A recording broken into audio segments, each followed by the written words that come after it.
Para entender la mitología griega, que sustancialmente pues consiste en contar muchas historias de amor y ya dentro pues, de estas historias pues, nos explican otras muchas cosas. Hay que recordar que los diversos mitos tratan de explicar pues, los diversos fenómenos, un volcán, esta flor, donde nace el incienso, la mirra, y así los diversos ríos y otros muchos fenómenos, los astros, etcétera. Pero lo que les interesa a los griegos, en el fondo, es descubrir la psicología, el drama, el misterio del hombre, y esto es el final o la finalidad última del mito, ¿no?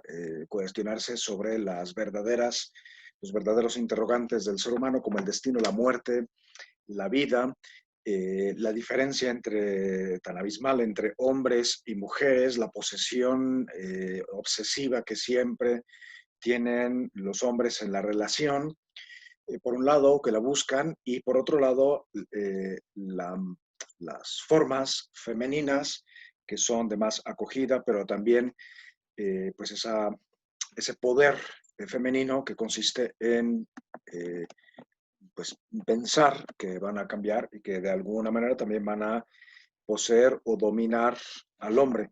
Entonces, bueno, todo esto se expresa de muchas maneras, por ejemplo, en las grandes obras, de Hesíodo, la Teogonía, los Trabajos y los Días, después de Homero, principalmente la Ilíada, que es una historia de amores o de unos inadecuados heroísmos y que tienen muchísimo peso del destino en ellos.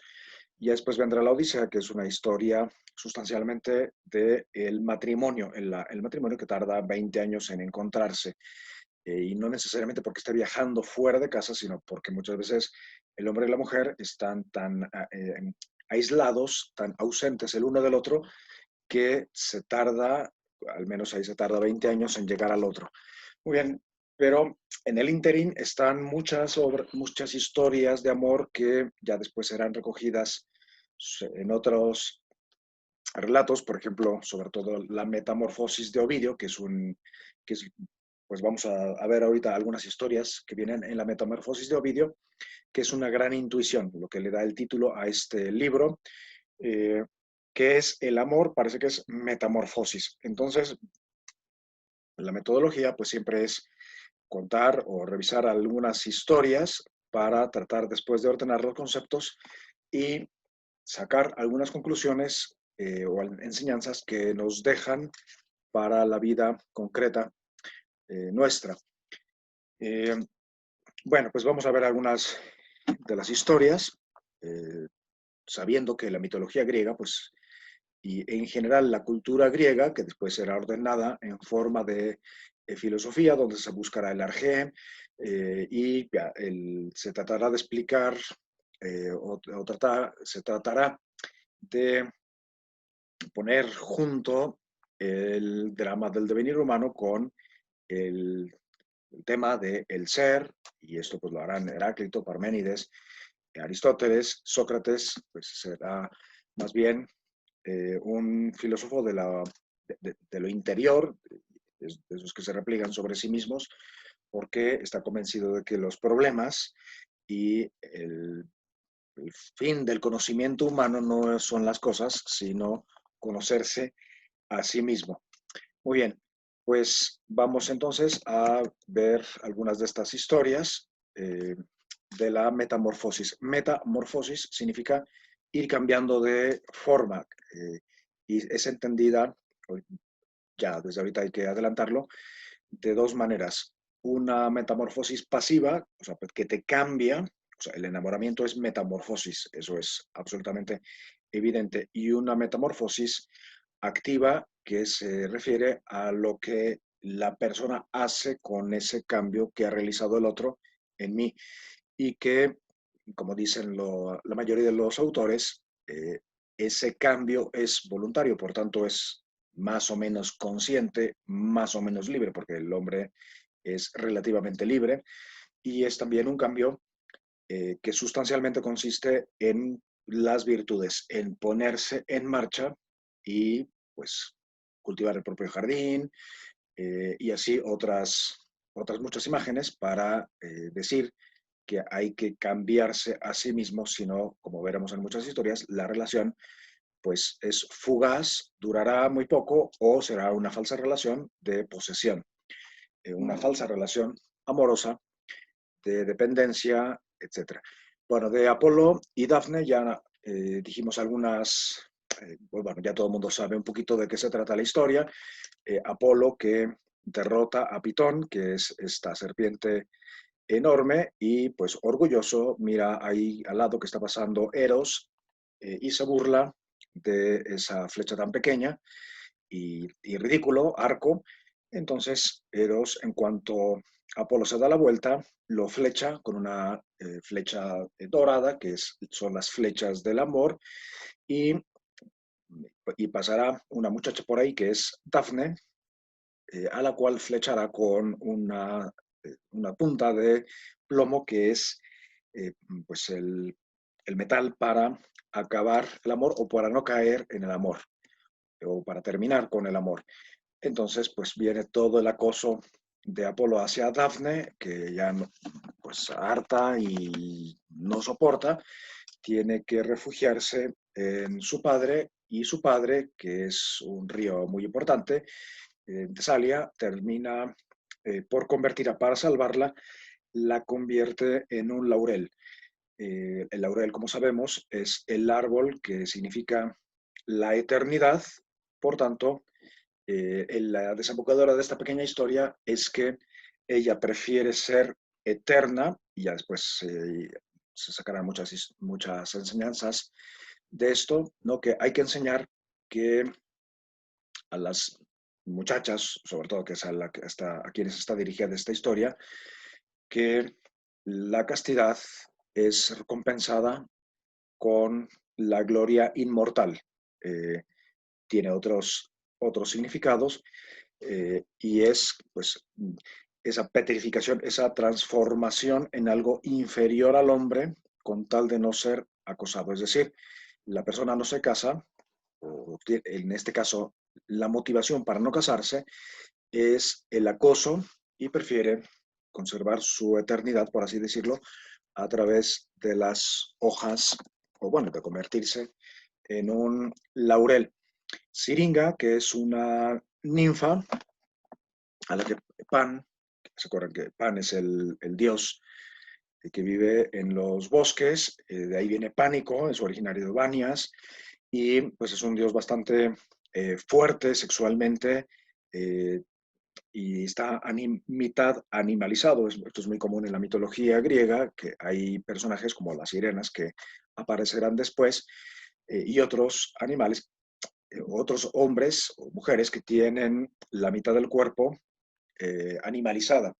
Es decir, se han animalizado por alguna manera, obteniendo defectos o virtudes, o bueno, si es que en los animales hay virtudes, o potencias que hay en los animales. En este caso es la potencia de la fuerza, la sexual, etcétera. Bueno, pues Pan también hay la cosa, y pues hay aquí en un beso que le da, que le alcanza a dar, ella se convierte, bueno, hay varias versiones, se convierte o baja a algún dios y la convierte en música. O sea, el beso de esta fuerza que hay en los bosques convierte a esta ninfa, cuando llega el amor, en una especie de arco iris, porque la música une a la tierra con el cielo. Hay que recordar que amor es un amor celeste y un amor terrestre. Alfeo y Aretusa es otra pareja que aparece en las Metamorfosis de Ovidio, y que consiste en que este cazador, que se enamora perdidamente de esta ninfa, que es una cazadora, por tanto va acompañando a Artemisa, y se había prometido a sí misma, como Artemisa, permanecer virgen para acompañar a la diosa. Por eso, la ninfa, desde luego, que rechaza las pretensiones del Oceánida y huye a la isla de Ortilla, cerca de Siracusa. Ahí se va a transformar en una fuente que lleva su nombre, o sea, el continuo fluir sin agarrarse a un amor. Esto también parece que tuvo su origen en este acoso, o bueno, o en su promesa de no unirse. Hay que recordar que la unión pues, significa vulnerabilidad. Entonces puede ser el miedo a volverse vulnerable, a ser desnudada. Entonces prefiere fluir el resto de su vida. Ya después algunas versiones dirán que Alfeo también se transforma en un río, pero del Peloponeso, o sea, la actual Grecia, pero que por debajo del mar siempre la va a buscar. Eh, es la virginidad aceptada y la virginidad en contra de la propia voluntad. Una de las más conocidas es el rapto de Perséfone, que bueno, es un caso de abuso y de rapto flagrante que hay en el mundo griego.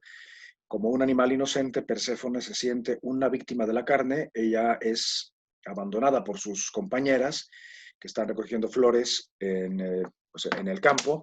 Se presenta este hombre que es Hades, que es los infiernos, el más allá, y pues la captura como si fuera una víctima o una presa. Se trata de un sexo animalesco que no busca sino poseer. Una rabia impotente se apodera de ella y él no busca complicidad, incluso, bueno, por parte de ella no hay absolutamente ninguna complicidad, tal como aparece en la historia, lo evita.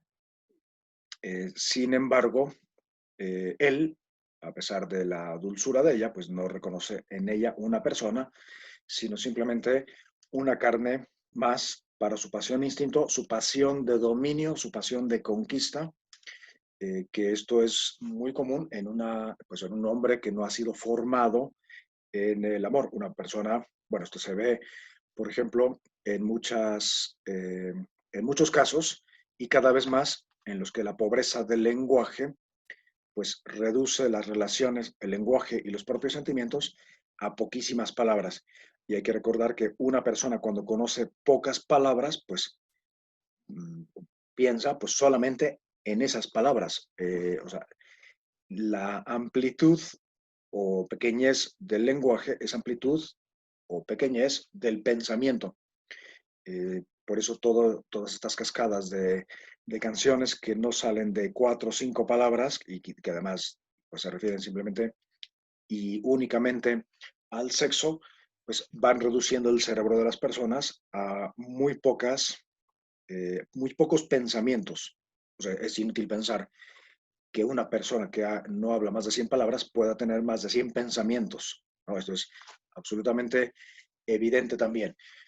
Bueno, pues es lo que pasa en este caso, que muchos hombres ven la relación simplemente como un campo de batalla donde a fuerzas se ha de conquistar. Y si es por la fuerza física, pues desde luego que el hombre tiene ventaja. El placer del ultraje, que es un triunfo del universo enfermo en el que vive mucha gente, en este caso Hades, hacia la posesión de esta mujer que inútilmente pide ayuda porque sus compañeras ya se habrán ido. Defenderse, golpear es inútil y solo aumenta la pasión del sexo animalesco del acosador. No en vano lleva ahí al cancerbero que está casi vigilando que no lleguen otras personas para que el acoso y el rapto se lleve a cabo hasta el final. Entonces, la resistencia de la muchacha en esa concepción enferma de la sexualidad, pues lo excita más. Y el trauma para ella nunca pasará, se sentirá sucia y usada, puede pasar el crimen, pero nunca la humillación. Pues hay muchos casos de estos y se siguen repitiendo y pues las noticias de todos los días están llenos de esto. ¿Qué pasa con las ninfas que no quieren auxiliar o que no gritan o no piden auxilio eh, para salvar a Perséfone? Pues son castigadas porque, bueno, por eso que acabo de decir. Y bueno, con Perséfone, ¿qué pasa? Pues ella se casa con Hades y se convierte en la reina del mundo de los muertos, aunque eh, su relación con la madre, que es Demeter, es tan profunda, es una díade, es una dependencia tal, una identificación con la madre, es el defecto que tiene Perséfone, que no ha logrado interiorizar su propia personalidad, entonces ella depende en todo de su madre, como también muchísimos casos en la actualidad. Entonces está al vaivén de ella. Entonces Demeter va a lograr que su hija, a la que considera como una posesión, eh, o como una extensión, más casi que una posesión, viva la mitad del año con ella y la otra mitad en el mundo de los Hades, ya o en el Hades, o con su esposo.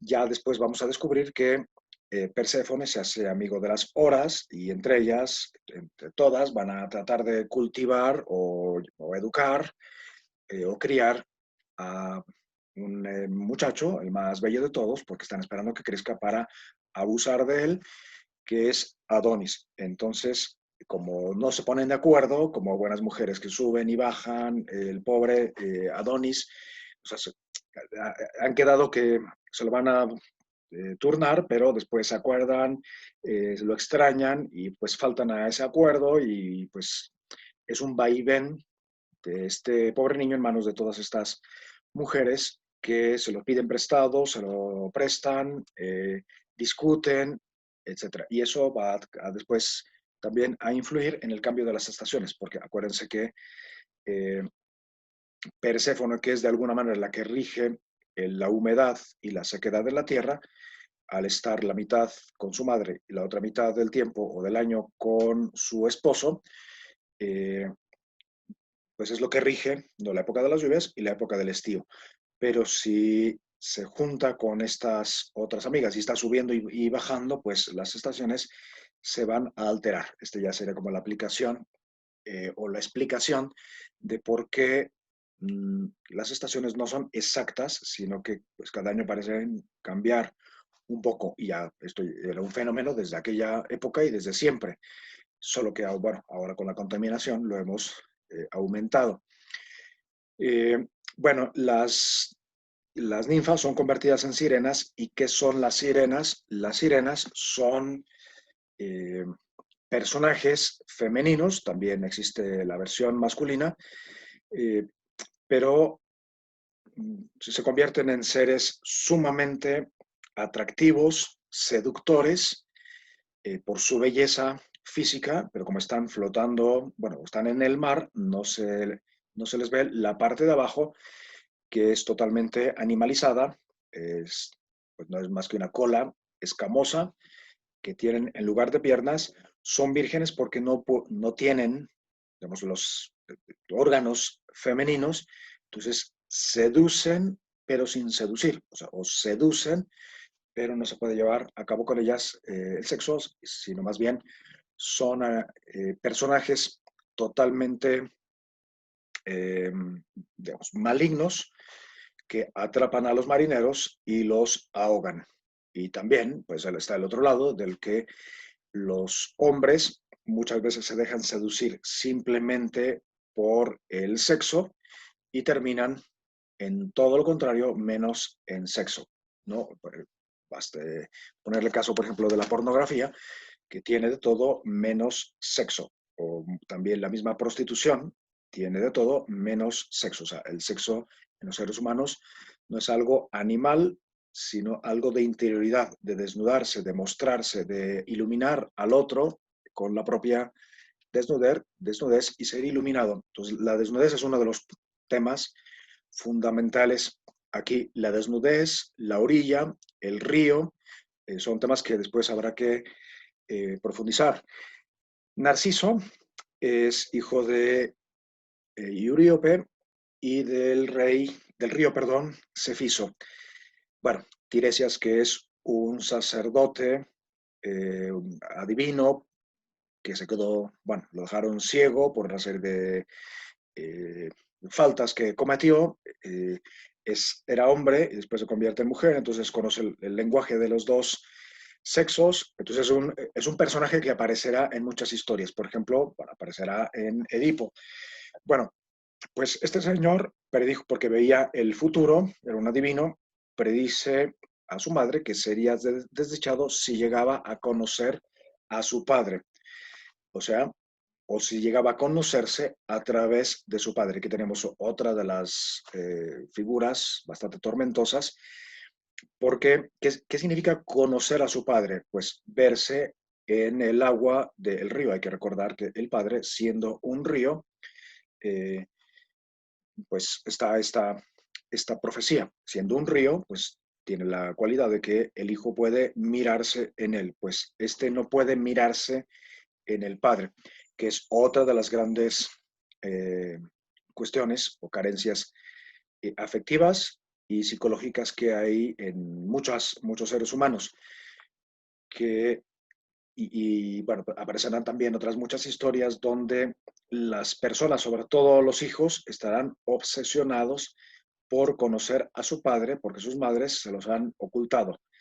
Entonces es el drama eternamente humano el hombre sobre todo, aunque también las mujeres, que no logran saber quién es su padre. Aunque viva ahí al lado de ellos, su padre siempre permanecerá un misterio, un árbol hueco, eh, para siempre o durante mucho tiempo. Entonces, él parece que viéndose en el padre, eh, pues eso significará su fin. Es decir, va a ser convertido en una flor. Y pues, ¿desde dónde lo va a ver? Pues desde la orilla, y recuerden que la orilla es la madre. En nuestros días, bueno, diría el padre catalán, el gran humanista del siglo XVIII, XIX, en nuestros días se ven muchos narcisos con tanta presunción de sí mismos que les parece no hay quien tenga mejores calidades, lo cual suele ser frecuentemente causa de su perdición. O sea, ya había narcisistas en esa época y pues hoy las familias, si no se cuidan, corren el riesgo de dar a la sociedad pues un ejército de narcisistas. Que Narciso en el fondo lo que quiere es reencontrar a su hermana gemela de la que está enamorado. Ahí hay otra historia pues muy parecida al incesto, estar enamorado de la propia hermana, pero no por ser ella mujer, sino porque es idéntica a mí, o sea, tiene mi misma cara. Por eso no puede este muchacho ver su propio reflejo, porque es el de su hermana. Es un poquito psicológicamente complicado esto, pero sustancialmente lo que tiene este muchacho es una incapacidad para amar porque está obsesionado en encontrar en el otro su propia cara. Y esto en hacer al otro a su imagen y semejanza, dado que le falta esa parte femenina que pues ha perdido. Y por otro lado, no se ha identificado nunca con su padre, porque no lo ha conocido. Y el conocer a su padre, que es verse en el río, significa que se queda congelado, bueno, o podría decir petrificado, o más bien transformado, metamorfoseado, porque es una metamorfosis, en una flor que no que como el heliotropo que vamos a ver después está fija en algo fuera de sí, pero sin donarse y sin darse. Aracne, por un concurso que se atreve a hacer con una diosa, bueno, por una afirmación, viene el concurso, con Atenea concretamente, que pues no resiste, no soporta que Aracne haya tejido mejor y más rápido que ella, entonces la transforma en una araña eh, que continuamente va a estar tejiendo. Y bueno, las arañas hacen cosas maravillosas, pero una persona, una mujer convertida en araña significa que siempre está tejiendo sin ton ni son, sin orden y sin ningún fin. Puede estar tejiendo críticas, envidias y sobre todo estarse tejiendo la propia vida sin ser ella misma. Y aquí, pues hay que decir que a lo largo de la historia, en muchísimas ocasiones, pues se convierte a las madres como si fueran arañas, que siempre tienen que estar haciendo algo y las mismas mujeres a veces caen en eso, en estar siempre haciendo cosas en lugar de serenarse, como María, en el caso, bueno, la hermana de Marta, que Marta sería como la araña, ¿no? Que está siempre siendo obsesionada por hacer, controlar, poner trampas a los demás, que eso ya es que va mucho más allá, ¿no? En poseer, en tomar el control, en estar siempre vigilando. Eh, bueno, pues eso es el caso de Aracne. El, la historia de Penélope va a ser muy parecida a la de Aracne, porque va a estar continuamente tejiendo y destejiendo. Allá el motivo va a ser otro. Medusa es ese monstruo marino que es, bueno, es terrible porque quien lo ve en el mar, como otros muchos monstruos marinos que había, en el caso de Medusa, quien la ve queda petrificado. Entonces ya sabemos que Perseo logra decapitarla por una serie de astucias, porque Perseo es como el segundo de Heracles, que siempre está tratando de hacer hazañas y a veces son tonterías o simplemente eh, como golpes de heroísmo para lucir.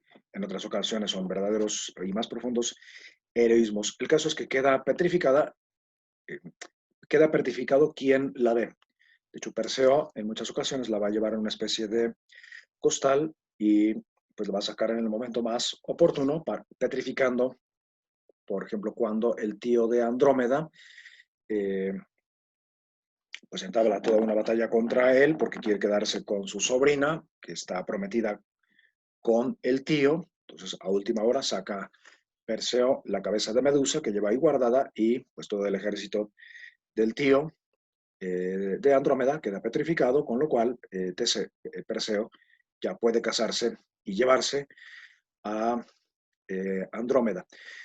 Bueno, pero siempre hay aquí como un golpe como de compasión, no digo de misericordia.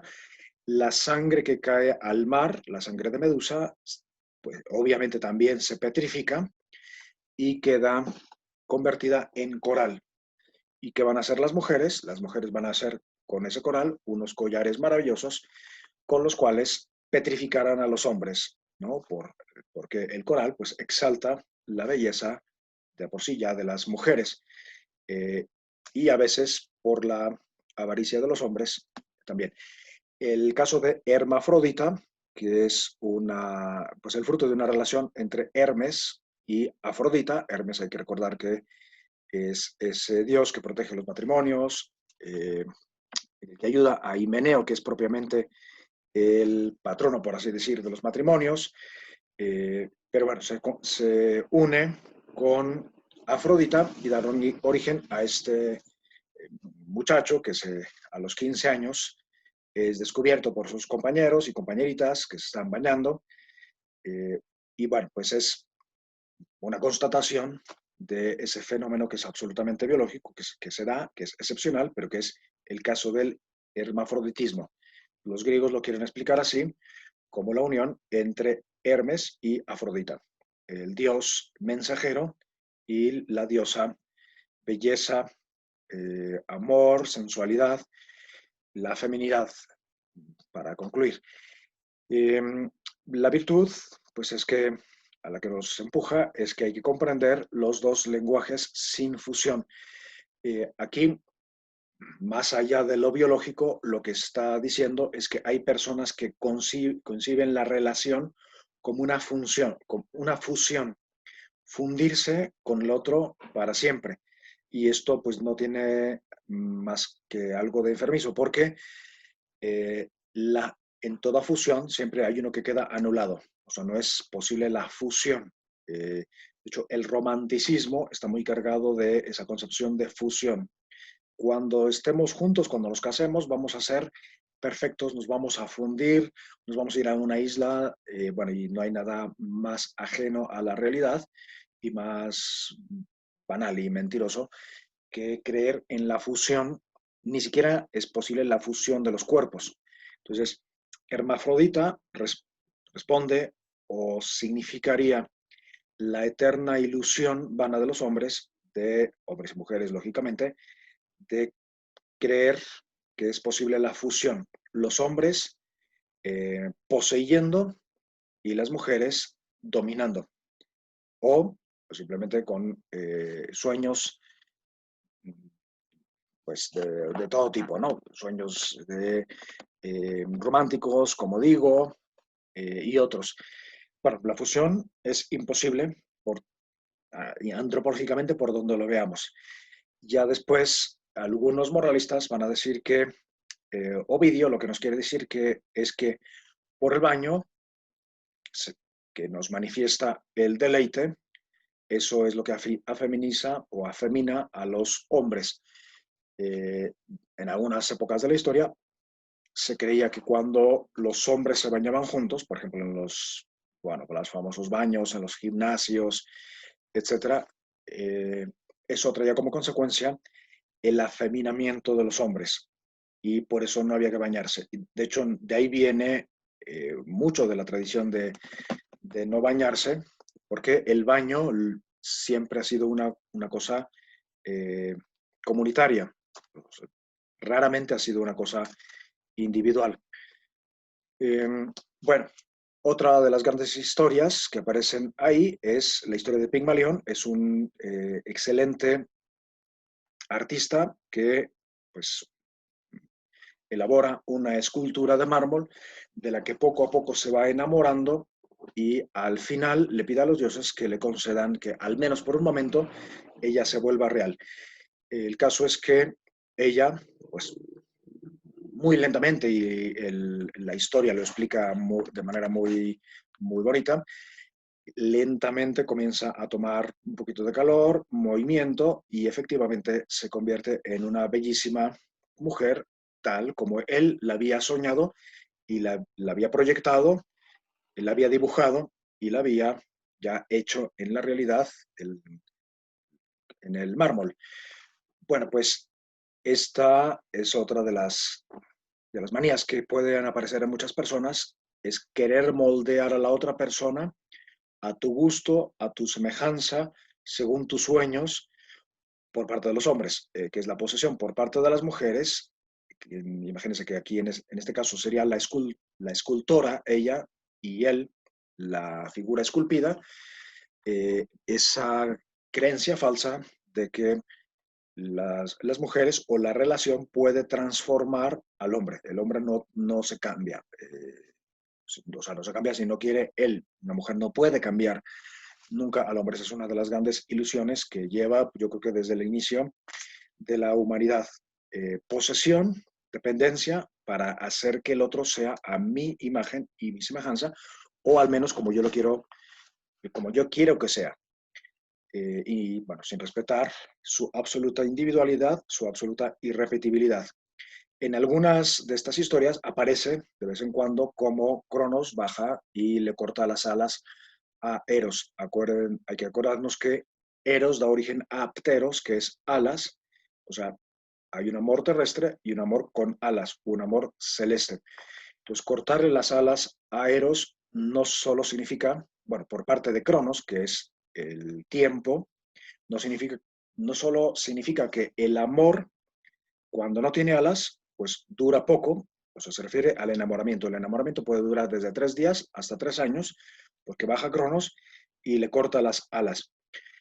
Si es que el amor no se convierte en un amor superior, un amor que ya no necesita alas, por así decir. Las alas son otro de los elementos que atraviesa toda la mitología griega y significa pues la elevación, ver las cosas desde arriba, desde las facultades superiores, desde la inteligencia y la voluntad. Entonces, lo que quiere decir, entre otras muchas cosas, es que el amor, cuando no se vive desde las facultades superiores, desde la conciencia, la libertad, la inteligencia, pues se convierte simplemente en un amor sin alas, que no va a volar nunca, nunca se va a elevar.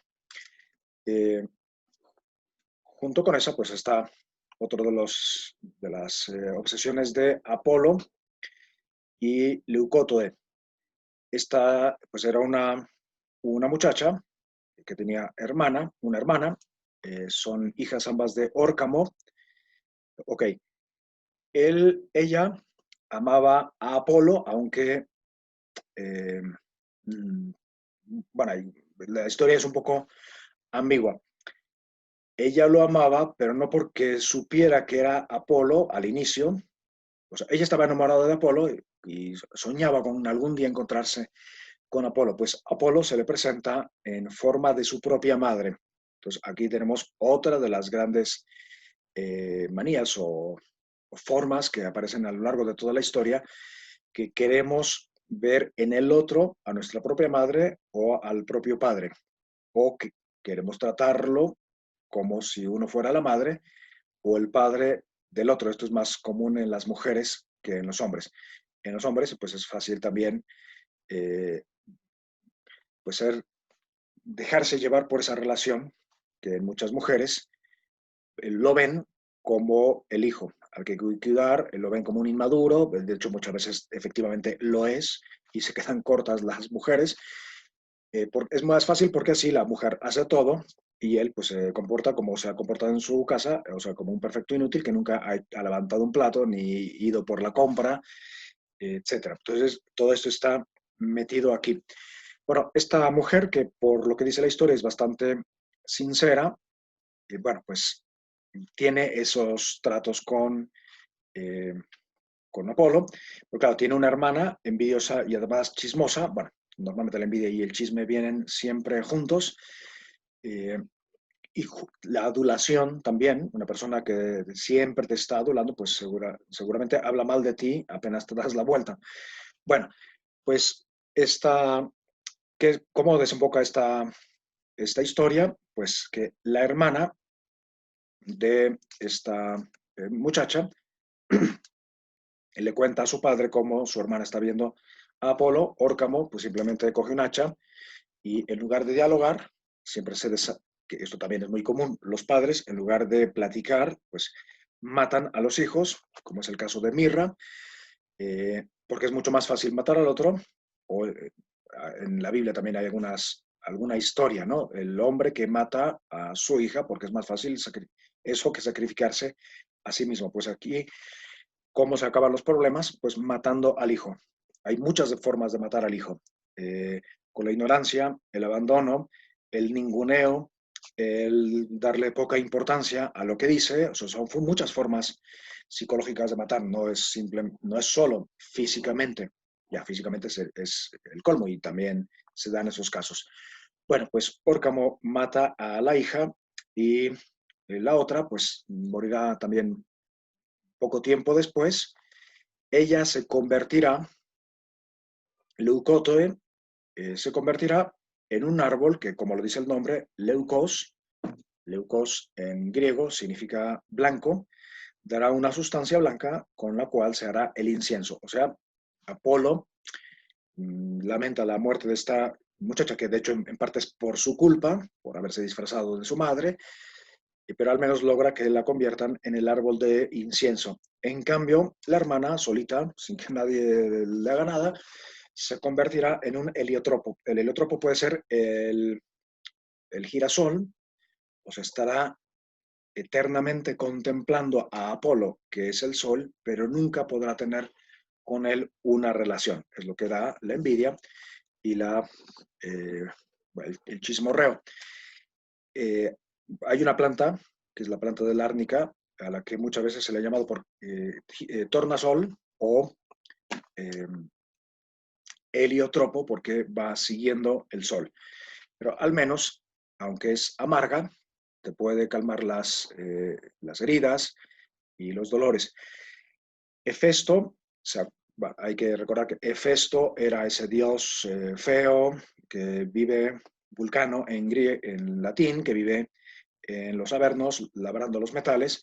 Pues un día quiere abusar de Atenea porque ella se presenta para pedirle unas armas o para recoger unas armas que ella había encargado. Y bueno, pues tenemos aquí una de las historias más desagradables de toda la mitología, y eso que hay historias desagradables, que consiste en que, bueno, sustancialmente en un coitus interruptus. Hefesto quiere abusar de Diana. Diana, que es una diosa virgen, además de que le da asco a este hombre, no cede ni un centímetro. Y bueno, asqueada por la agresión, pues lo rechaza limpiándose los restos del semen que el dios había eyaculado, y de estos nacería el primer rey de Atenas, Erectonio.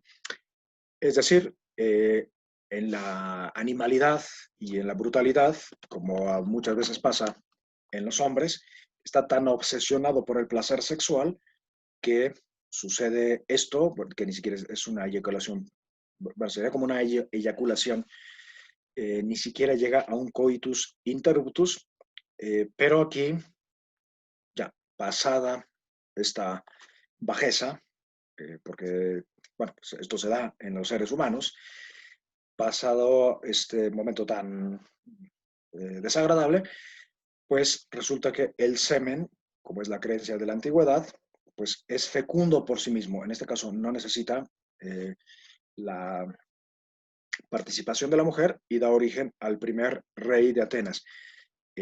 Claro, esto es, a alguien le puede parecer maravilloso, pero detrás de todas estas bajezas, vamos a llamarles pecados, crímenes o simplemente obsesiones enfermizas, pues va a nacer y se va a acarrear como un mal para los atenienses, que después va a salir y bueno, que es fruto de la obsesión sexual. Muy bien, Zeus es por excelencia el dios de los disfraces, porque en esta metamorfosis, metamorfosis significa, como dijimos, que el enamoramiento te cambia, eh, después te obliga a ti consciente y libremente e inteligentemente, más o menos hasta donde se pueda, cambiar algunas cosas de ti para agradar al otro. Y esto es la virtud. Pero también hay otra forma de cambiar, que es fingir o disfrazarse. Y esto pues, es lo más común en el enamoramiento. Y hay en este disfrazarse, a veces es el enamorado el que disfraza al otro, o sea, le pone disfraces que no tienen. Lo ve como, por ejemplo, como un dios, como lo mejor, como una ninfa, cuando en realidad, o como una diosa, cuando en realidad no es más que una mujer común. Y los demás ven los defectos de esa mujer o de ese hombre, pero él no lo ve, porque él está poniendo un disfraz.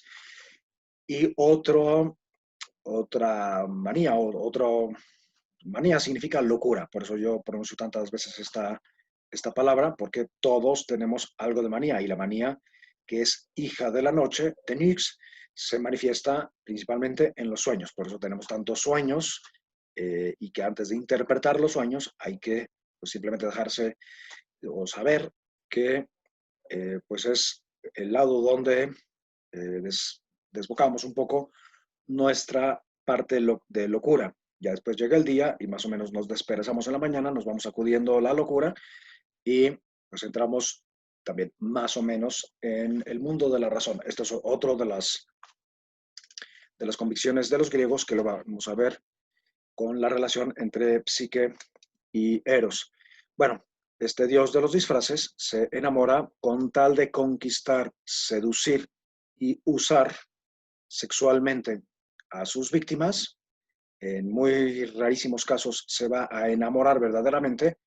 En esta otra manifestación enorme de Zeus, que aparece por todas partes, con la obsesión siempre de poseer, que es ese instinto, bueno, si es que hay instintos en los seres humanos, esa pulsión que hay más en los hombres, el deseo de posesión, el deseo de conquista, y a veces ni siquiera es la importancia de la presa, sino es conquistar por conquistar, ¿no? Eh, Así es que puede ser tranquilamente catalogado entre los grandes psicópatas de la mitología griega. Eh, bueno, Zeus está casado con Hera, pero la primera mujer de Zeus fue Metis, que pues a ella le daba asco sustancialmente tener relaciones sexuales con Zeus, y en general pues era una mujer que no, odiaba las relaciones sexuales.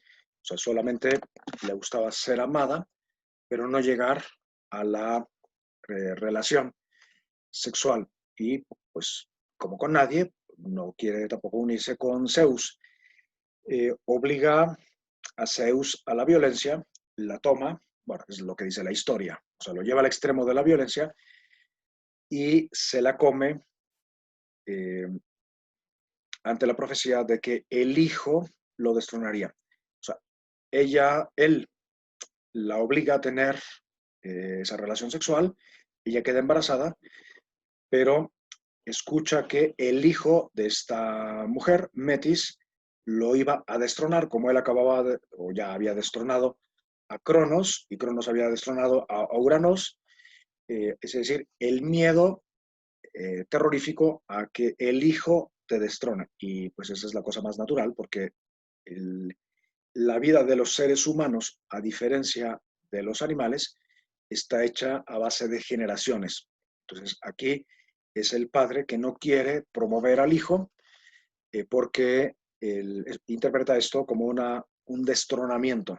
Y pues es terrible que cuando, por ejemplo, los hijos llegan a la adolescencia, hay ahí un fenómeno de destronamiento, que esto es absolutamente natural, pero aquí en lugar de verlo como una promoción del hijo, que es la siguiente generación, y bueno, la promoción del hijo desde luego que comienza no en la adolescencia, sino desde la gestación. Hay que ir promoviéndolo para que esa especie de destronamiento, lejos de ser un destronamiento, pues sea un paso natural a la posesión de sí mismo. Pero el egoísmo de los seres humanos, en este caso, y más de los hombres, es que el hombre no soporta eh, la promoción del otro, porque lo entiende como un destronamiento violento.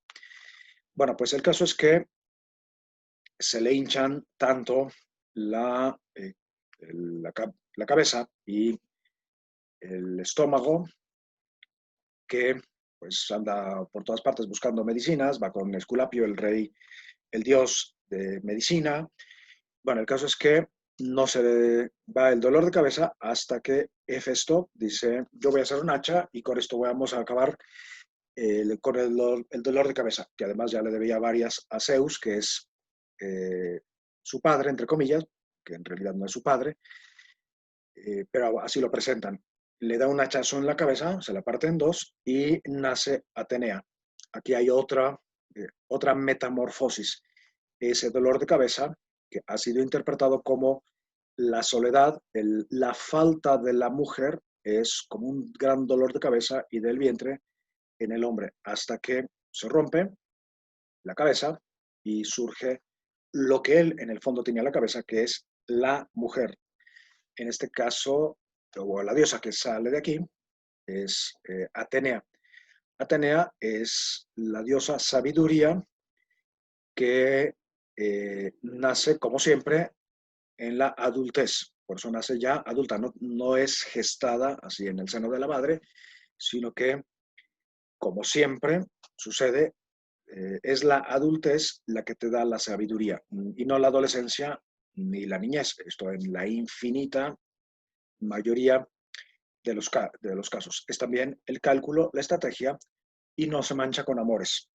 Es, digamos, el amor puro, celeste, pero que es tan celeste que pues no va a tener ninguna relación y en ese sentido pues no va a ser, o sea, tendrá un lugar de respeto, pero pues es una diosa bastante ajena a los hombres. Y ya después vendrán otras historias, como la de Zeus y Calixto, pero que esto ya sería como otra por parte ya de otro capítulo, que son historias de relaciones de Zeus, donde va a intervenir Hera.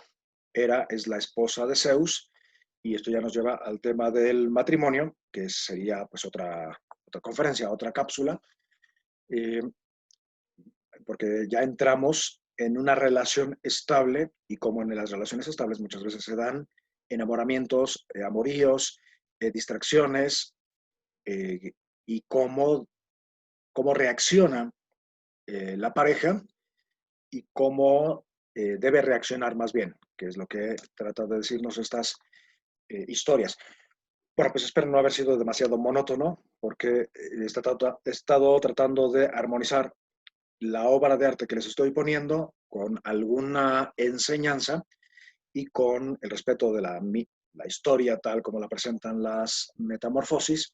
Hay que recordar que las obras de arte no siempre representan la metamorfosis exactamente porque, pues, sino dónde quedaría la libertad y la interpretación del pintor o del escultor.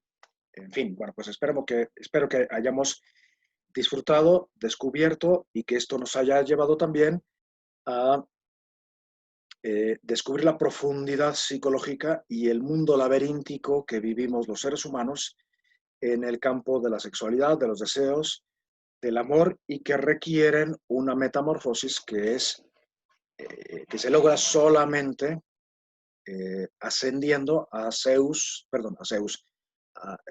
a Eros celeste, a Afrodita celeste y ordenando, o sea, caminando hacia el vivir desde el espíritu, desde las facultades superiores, y para bajar desde ahí a las facultades ya corpóreas y amar con el cuerpo, porque no hay otra manera para amar. Pues por aquí ya vamos, bueno, hemos concluido sabiendo que pues, lo siguiente sería ya ir a estas historias que aparecen en la metamorfosis, pero donde el tema es más el matrimonio. Pues les deseo lo mejor y pues espero que disfruten.